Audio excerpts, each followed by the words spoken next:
Pernah kepikiran nggak gimana caranya keselamatan di industri pertambangan Indonesia itu dijaga? Ternyata ini bukan kebetulan sama sekali. Ada sebuah sistem hukum yang super kompleks di baliknya, yang menentukan siapa harus melakukan apa. Nah, hari ini kita akan bedah sistem itu, lapis demi lapis. Oke, kita langsung ke pertanyaan utamanya ya. Di dunia pertambangan yang risikonya segede itu, kalau ya amit-amit ya terjadi kecelakaan, siapa sih yang akhirnya bertanggung jawab? Jawabannya nggak sesederhana yang kita kira. Dan inilah inti dari penelusuran kita kali ini. Jawaban dari pertanyaan, siapa yang bertanggung jawab, itu seringkali dimulai dari satu sosok kunci di lapangan, pengawas operasional. Dan beban di pundak mereka ini, wah besar sekali.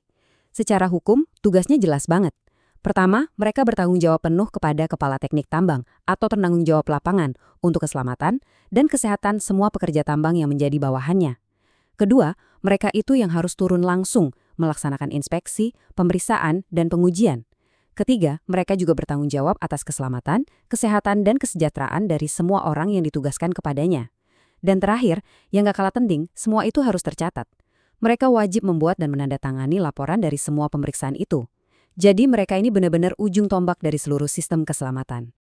Tapi tentu aja seorang pengawas nggak sendirian. Ada sistem raksasa yang menopang mereka.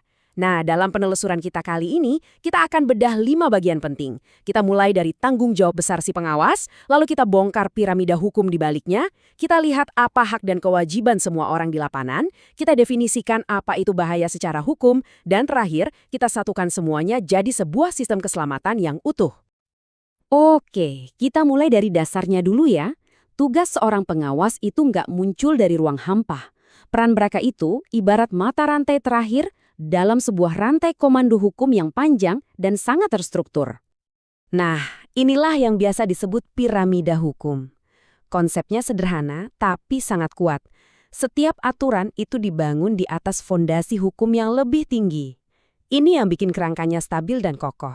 Di mana bahkan instruksi keselamatan paling detail di lapangan pun punya dasar hukum yang bisa dilacak sampai ke konstitusi negara.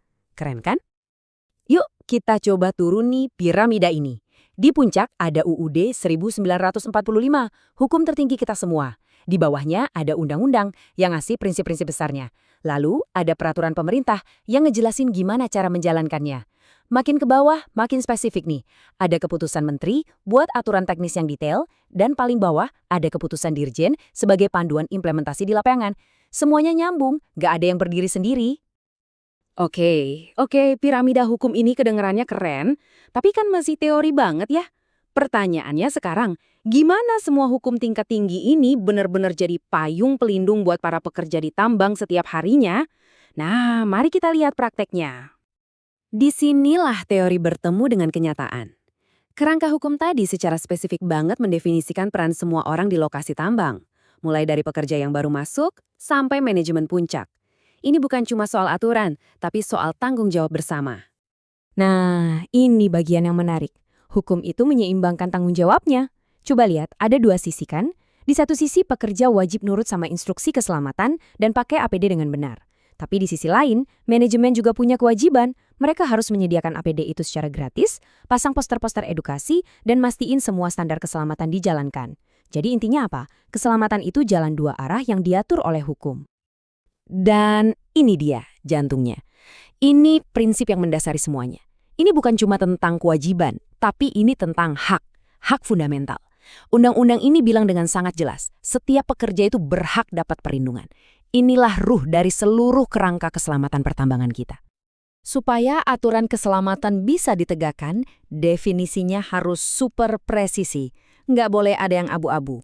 Makanya hukum kita mendefinisikan dengan sangat-sangat jelas apa sih yang dimaksud cedera dan apa itu kerusakan. Contohnya nih, cedera ringan. Ini bukan cuma luka lecet. Menurut hukum, definisinya spesifik banget.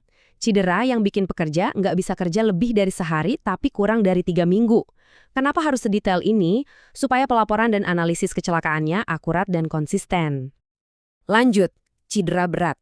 Batasannya juga jelas banget. Nggak bisa kerja selama 3 minggu atau lebih, atau kalau cederanya sampai menyebabkan cacat permanen. Definisi yang tegas kayak gini menghilangkan kira-kira dan memastikan semua insiden itu dicatat dengan standar yang sama di seluruh industri. Tapi, tunggu dulu. Sistem ini nggak cuma ngomongin soal manusia loh. Poin penting lainnya adalah bagaimana kerangka hukum ini juga mencakup perlindungan lingkungan yang komprehensif banget. Coba deh lihat betapa detailnya aturan ini. Bahkan sebelum alat berat pertama masuk, perusahaan wajib melakukan studi mendalam. Mulai dari memetakan aliran air di permukaan dan di bawah tanah, ngecek batuan mana yang berpotensi jadi asam, sampai ngumpulin data curah hujan selama 10 tahun terakhir. Ini semua tentang mencegah masalah, bukan cuma menanganinya setelah terjadi. Jadi, kalau kita gabungkan semua kepingan puzzle ini, hukumnya, peran orang-orangnya, definisinya, kita mulai lihat gambaran besarnya. Ini bukan cuma sekumpulan aturan yang ditempel di dinding, tapi ini sebuah sistem yang hidup yang dirancang untuk satu tujuan utama, zero harm atau nol insiden. Dan sistem ini kerjanya proaktif, bukan reaktif. Ada program kesehatan yang lengkap, dari promotif sampai rehabilitatif. Ada pengecekan kesehatan rutin, sebelum kerja, tahunan, bahkan ada yang khusus. Lingkungan kerja juga diatur detail, dari debu, bising, sampai kualitas udara. Dan yang paling penting, ada pelatihan terus-menerus. Ini kayak pendekatan 360 derajat buat menciptakan benteng keamanan. Jadi, apa 3 hal utama yang perlu kita ingat dari semua ini? 1. Keselamatan di tambang kita itu dibangun di atas fondasi hukum yang berlapis-lapis dan kuat. 2. Semua orang punya peran. Ini tanggung jawab bersama. Dan 3. Detail itu penting banget. Sistem ini mengatur segalanya dengan presisi luar biasa. Ini membawa kita ke pertanyaan penutup. Kalau aturannya sudah sedetil ini, kerangkanya sudah sekuat ini, apa dong penghalang terakhir untuk mencapai tujuan mulia zero harm? Nah, jawabannya mungkin ada di implementasi, budaya, dan tentu saja faktor manusia. Tapi itu cerita untuk lain waktu. Terima kasih sudah menyimak.